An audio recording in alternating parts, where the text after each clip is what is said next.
Eu sou o Nilton Barbosa. Eu sou o Felipe Panzera. Esse vídeo faz parte de uma série onde nós falamos sobre 10 itens que você não pode ignorar na hora de comprar um coletor de dados.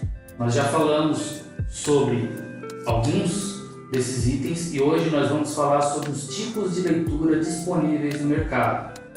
Os coletores de dados, para quem não sabe, ele tem um leitor que funciona com laser. O Felipe vai falar um pouco mais a respeito e vai discorrer um pouco para a gente quais são os tipos de leitura disponíveis no mercado e para que elas podem ser aplicadas, ou seja, para que tipo de operação ela pode ser aplicada. Felipe, tudo bem? Tudo bem.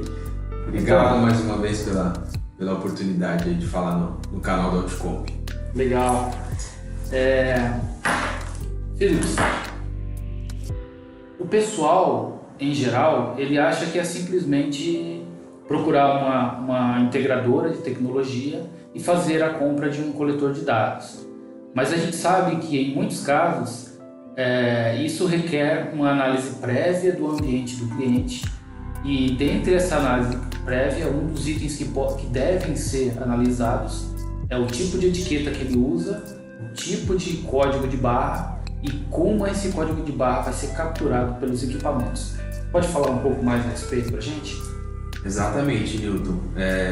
Assim como nós falamos no vídeo anterior, inclusive quem não viu ainda pode clicar no link aqui nesse vídeo e acompanhar.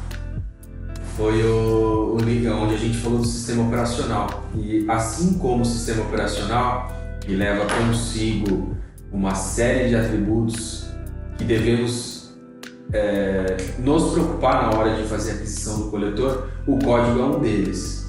Tá? Por que o código é importante? Atualmente, com a atualização de todas as coisas, tecnologia, as coisas novas que vão surgindo, a gente é meio que obrigado a seguir um padrão para que a gente continue, seguindo principalmente uma linha produtiva, a tênue, e para que os negócios dos clientes eles possam continuar evoluindo, E a gente iniciou, na verdade o código de barras ele começou em outros dispositivos e tem inúmeros modelos de código. A gente tem ali o código de barras, que é o código convencional que a gente encontra em supermercado, farmácia. A gente tem o próprio código de barras dos boletos, Sim. E outros códigos que não cabe a gente aqui discriminar o uso de cada um deles, mas cada um tem a sua propriedade e leva consigo a sua necessidade para ser utilizada no negócio, E os dispositivos eles foram evoluindo. Então a gente tem hoje aqueles leitores CCD, por exemplo, que faz a leitura do código de barra com um pouco de dificuldade. Você tem que encostar bem o equipamento, para poder fazer a leitura, ler. É uma tecnologia um pouco mais antiga, Mais antiga. Ele lê um D, ele tem um código na horizontal também, E aí vermelhinho, mas assim, você precisa de uma proximidade com o código. O código precisa estar perfeito, senão você tem mais dificuldade ainda de fazer a leitura. Sim.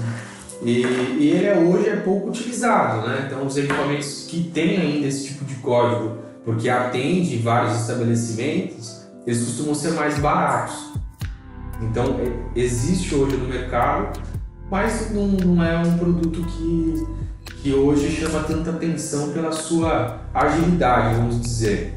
Perfeito. Logo em seguida veio surgindo outros mecanismos de leitura, cada vez mais aprimorado, Ainda um D que a gente chama, que são os códigos de barra intervalado, que é aquela partinha preta com a parte branca. A gente vai colocar no vídeo aí para vocês.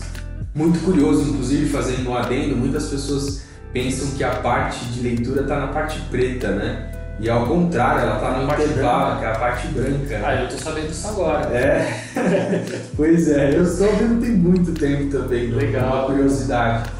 Então é a parte intervalada da parte preta que é a que corresponde aos dados. Quando ele bate no código de barra, ele identifica onde está apagado e, aliás, ele identifica só onde não está apagado. Exatamente. Para poder trazer os dados, né? É aquele intervalinho ali, né? Legal, legal. Então aí surgiu o código de fato 1D mais aprimorado, né? Onde você conseguia fazer a leitura com um pouco mais de facilidade, até uma certa distância. E aí vale muito a pena ressaltar essa questão, né? Quando a gente fala de produtos específicos, como produtos do supermercado ou produtos até de correspondência, de transporte, a gente fala de códigos 1D e normalmente códigos relativamente pequenos, onde eu consigo fazer aquela operação ali próxima do produto ou do objeto a ser lido, né? Então a distância média ali, ela é de 40 centímetros para um dispositivo que faz a leitura do código 1D, Sim. tá? E sempre vai ser correspondente ao tamanho do código, tá? Isso é uma informação muito importante. Eu vou falar um pouco aqui também dessa questão da distância, porque tem algumas necessidades de operação de longa distância. E aí a gente fala, lê a 15 metros, 20 metros de distância. Mas existe um contexto por trás disso, Legal. que é o tamanho do código, o tipo de material utilizado para refletir essa leitura. Tá? Então a distância convencional é essa, 1D, né? Normalmente 40 centímetros. E tem o 2D também, que é o código QR Code, Data Matrix, muito utilizado atualmente para uma composição maior de dados.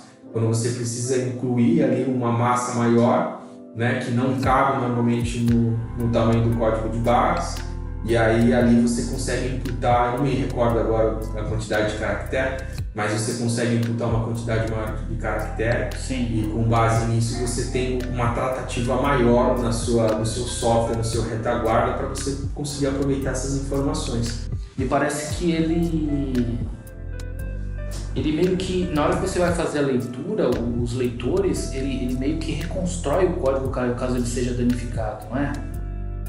Isso é uma vantagem bastante relevante, principalmente para as empresas que trabalham ali com logística, transporte, porque acontece muito de deteriorar a etiqueta até pelo transporte, pelo manuseio, né? Então sim, esses códigos, esse mecanismo de leitura 2D, que normalmente é um feixe quadrado de luz, ele reconstrói sim, tá? O código, tá? Tanto o código de barras quanto propriamente um QR Code, se ele tiver ali com um desgaste ou de repente estiver deteriorado, até rasgado com um pouquinho de dano, você ainda consegue fazer a leitura do código, porque ele consegue reconstruir a parte danificada. Legal. E não só isso, tá? Acontece muito também no cenário de empresas de logística, de estrechar ali o pallet, né, com uma quantidade razoável de produtos e tudo mais, e você precisa fazer uma leitura de uma etiqueta que está por trás do plástico. Eu já vi muitas empresas que ficam lá, o operador fica rasgando, rasga o plástico, abre, para conseguir fazer a leitura do código, porque muitas vezes o plástico reflete, e se você não está utilizando um equipamento com a tecnologia mais nova, normalmente esses equipamentos que fazem a leitura do 2D, que é o código QR Code ou Matrix, ou dentre outros, mas o código 2D, ele reconstrói, e não só reconstrói, mas ele lê através do plástico. Que legal. Então isso facilita também o processo para as empresas que têm essa dinâmica, né? Imagina o tempo de você ficar lá perdendo, rasgando plástico. Verdade. Eu vi que ele recupera até 25% do código. Você pode rasgar 25% dele, fazer a leitura que ele consegue ler. Exatamente, até 25%. Que legal, hein? Até às vezes ele chega até a estar mais opaco, às vezes até na sua visualização que está sujo, né? Até aparenta estar mais que 25%. Mas a leitura, ele consegue fazer a leitura tranquilamente. Bacana. Legal. E além disso, uma das vantagens pelo que eu estou vendo aqui, uma das vantagens do QR Code em relação ao código linear, não sei se você lembra, mas no varejo, quando você imprimia uma etiqueta de gôndola e por algum motivo você tinha a cabeça riscada em um determinado lugar, você meio que prejudicava a leitura daquela etiqueta no código linear. Já no código QR Code você não tinha problema. Então você acabava economizando um pouco, porque você não precisava trocar imediatamente aquela etiqueta, aquela cabeça. Essa é uma abertura bacana de um problema que, de certa forma, você acaba consertando indiretamente, Sim. né? Porque você está utilizando um dispositivo para fazer a leitura do código. E para esse cenário do varejo, onde utiliza a etiqueta numa gôndola, a parte deteriorada ali, ou seja, da cabeça de impressão da impressora que faz a impressão da etiqueta, ela realmente desconstruiu o código. Então, se você ia com o equipamento 1D, tentava fazer a leitura, e você tinha dificuldade. Muitas vezes não lia a etiqueta e tinha que ou imprimir em outra impressora, né? Uma nova etiqueta para você fazer a leitura, ou digitar o código no teclado, né? Então, sim, ajudou muito nesse aspecto, né? Muitas vezes por uma falha na cabeça, porque é comum você acontecer, né? Diante da quantidade de impressão e até do tempo de uso do equipamento, você acaba podendo utilizar por um pouco mais de tempo, né? E você falando dessa parte de varejo, até dessa parte de etiqueta, me lembrou um pouco uma situação que a gente teve em um cliente, né? Onde a gente conseguiu ajudar ele nessa transição do código de barras, né, pro código QR Code, né? Então foi uma solução bacana, né? Exato. Que foi feita ali para essa dinâmica e que trouxe bastante resultado para a empresa, né? Até porque na situação, vou contar um pouco da historinha, né? Era um inventário com auditoria e tudo, então através da etiqueta de código de barras não era possível muitas vezes você extrair informações suficientes, então você tinha que explorar a informação do produto, da etiqueta, então você não tinha ali uma equalização das informações para conseguir medir principalmente se o produto que estava na gôndola estava com o mesmo preço do sistema, né? Exato. Então, através do QR Code, a gente conseguiu colocar a informação do RP do sistema, conforme a atualização dele, no fim do código do produto. Então, quando a pessoa que ia fazer o inventário, ela fazia a leitura do QR Code através do coletor de dados, e o próprio sistema, que era um sistema interno da própria empresa, eles desenvolveram isso internamente, conseguia assimilar essa informação e constatar se aquele produto realmente estava com o mesmo preço do RP. Se não tivesse com o mesmo preço, ele automaticamente encaminhava no próprio aplicativo do software para reimprimir a etiqueta com o preço correto. Exatamente. Então acho que foi uma das funções assim, de transição, e até fazendo uma analogia com o uso de novas tecnologias para beneficiar, né, quem ainda desconhece, né, do uso correto do código de barras, né, ou do código em si que guarda ali as informações. Verdade. É um mecanismo bacana. Legal. E essa ideia foi sua, né, cara? Contei essa história aqui. Não tem problema. Parabéns. Legal, realmente legal. É um trabalho que demanda, né, um certo conhecimento sobre tecnologia e a gente explorar, né, o que há de novo. Às vezes tem a gente vê muito no mercado as pessoas com medo de explorar a tecnologia, com medo de errar. Cara, a tecnologia, eu acho que tá aí, a gente tem que aproveitar, né? Exatamente. Facilitar a nossa vida, né? Facilitar a vida, né? Legal. Bacana. E tem também um outro que a gente fez lá também, não sei se você lembra, do EAN 128. Para quem não sabe, o EAN 128, ele é possível você colocar a data de vencimento do produto. Então, legal. Para quem tem balança da Toledo, procura o pessoal, tá? Porque é possível você imprimir as etiquetas de balança no formato EAN 128 e configurar o seu PDV para entender essa informação. Resultado: se alguém foi lá embalar a mussarela, porque, né, o pessoal sempre faz a embalagem da mussarela e deixam o autosserviço lá. E aquilo tem um vencimento, geralmente é curto, né? Se você configurar a sua balança para imprimir no 128 e o seu PDV para entender isso, caso alguém esqueça de tirar o produto da gôndola quando ele vencer e o cliente chegar a pegar esse produto, Quando bater lá no PDV, ele não vai passar. Muito bacana. Então isso evita que muito gerente vá para o xadrez, que é o que já acontece. aconteceu bastante, tá? Então se você não sabe dessa, se liga aí. E não só isso, né, Milton? A questão de preço também, essa auditoria, né, que a gente acabou de mostrar aqui na transição do código para o QR Code, que ajuda a minimizar esse tipo de problema, é muito comum também nas redes de varejo, né? Sim, sim. Porque o mix é muito grande de produto muito grande. e a troca nem sempre acontece na mesma constância e os valores não são os mesmos do PDV, o que acaba gerando problema não só com a questão do preço, mas muitas vezes com o próprio cliente, que fica uma situação Exato. desagradável, né? Existem clientes que se sentem lesados e existem pessoas que acabam se aproveitando da situação. Verdade. Tem os dois lados. Tem os dois lados. Mas de qualquer maneira, o processo de auditoria de preço com o QR Code, ele está aí para ajudar o varejista a resolver esse problema, que é um problema ad eterno, né? Se você não tiver um processo onde as pessoas sejam responsáveis e executem isso numa frequência curta, para que você não tenha maiores problemas, você vai evitar bastante perda e vai manter o teu negócio cada vez mais saudável. Legal, bacana.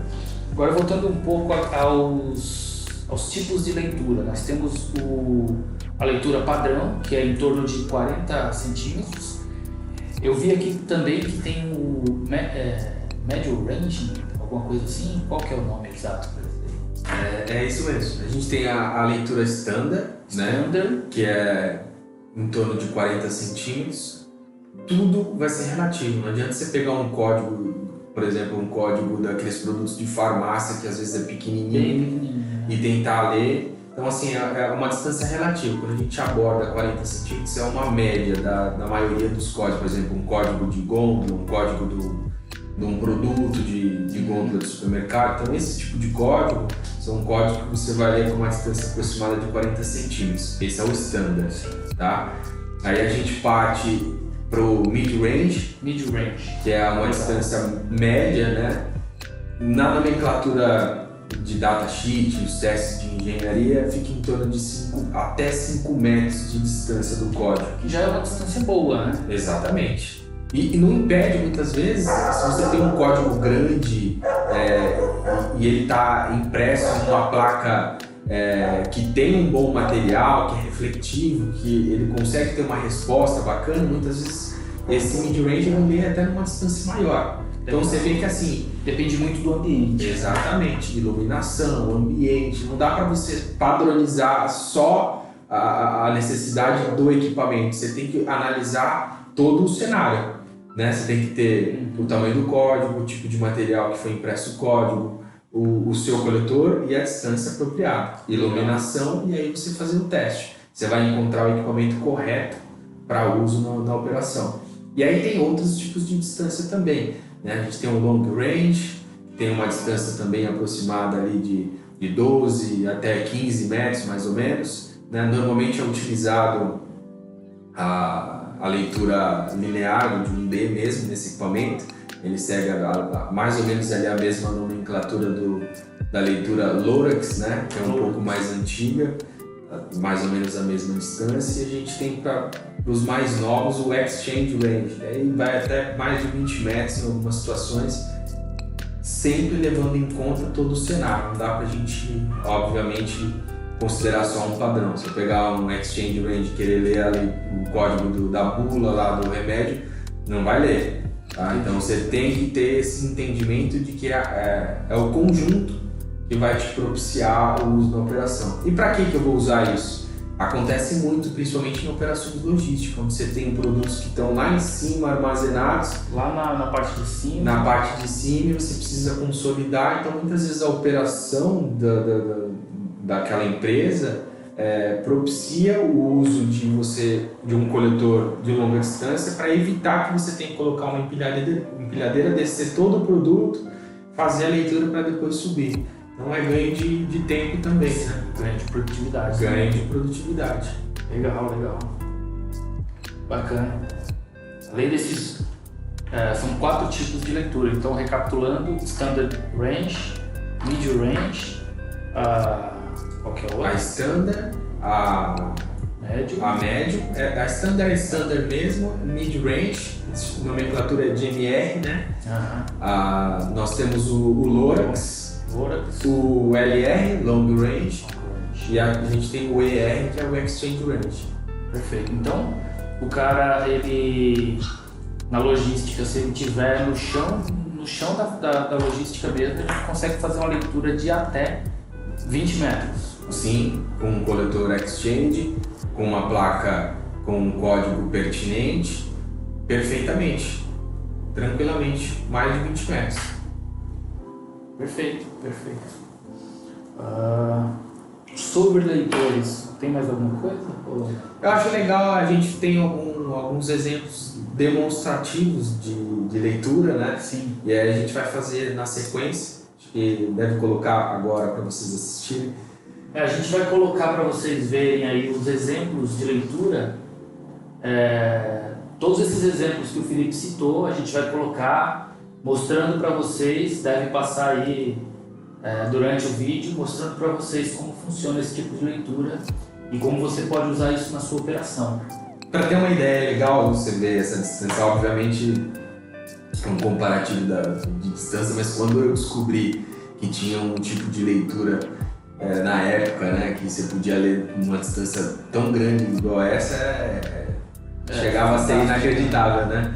É legal mostrar, ver o pessoal, porque tem muita gente que desconhece, às vezes faz uso da operação nesse formato de usar empilhadeira e tudo mais, e dá para você colocar a tecnologia para facilitar o dia a dia, né? Inclusive, em algumas logísticas, dependendo do cenário, do ambiente, você consegue inclusive evitar acidentes.